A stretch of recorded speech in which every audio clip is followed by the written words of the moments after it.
La Coalition patriotique pour l'émergence, CPE, n'est pas restée muette face aux violentes manifestations des groupements et partis de l'opposition qui se sont déroulées, jeudi et vendredi, à travers le pays.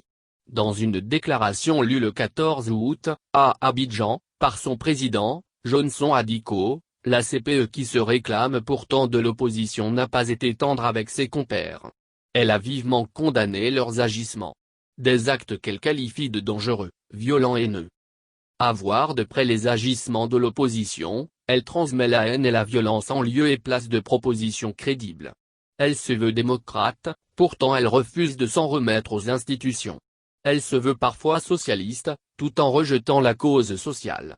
Quelle hypocrisie, a déclaré Johnson Adiko.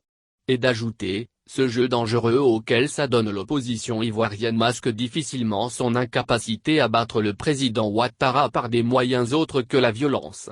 Elle montre ainsi son incapacité à proposer une alternative crédible et attendue par l'ensemble des Ivoiriens.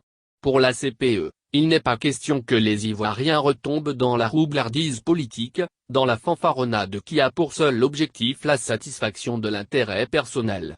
Toujours aveuglée par la reconquête du pouvoir, l'opposition ivoirienne veut balayer du revers de la main ce que vaut la vie de nos concitoyens en s'illustrant de la plus mauvaise des manières, a poursuivi Johnson Adiko, en invitant l'opposition à prendre sa part dans un dialogue constructif et à abandonner toute velléité de violence gratuite. La coalition a aussi présenté ses condoléances aux familles des personnes décédées et a exhorté la jeunesse à prendre son destin en main en s'éloignant de toute forme de violence. À propos de la candidature du président Alassane Ouattara à l'élection présidentielle d'octobre, la CPE demande à tout le monde d'attendre la décision du Conseil constitutionnel, seule institution habilitée à juger de sa validité ou non.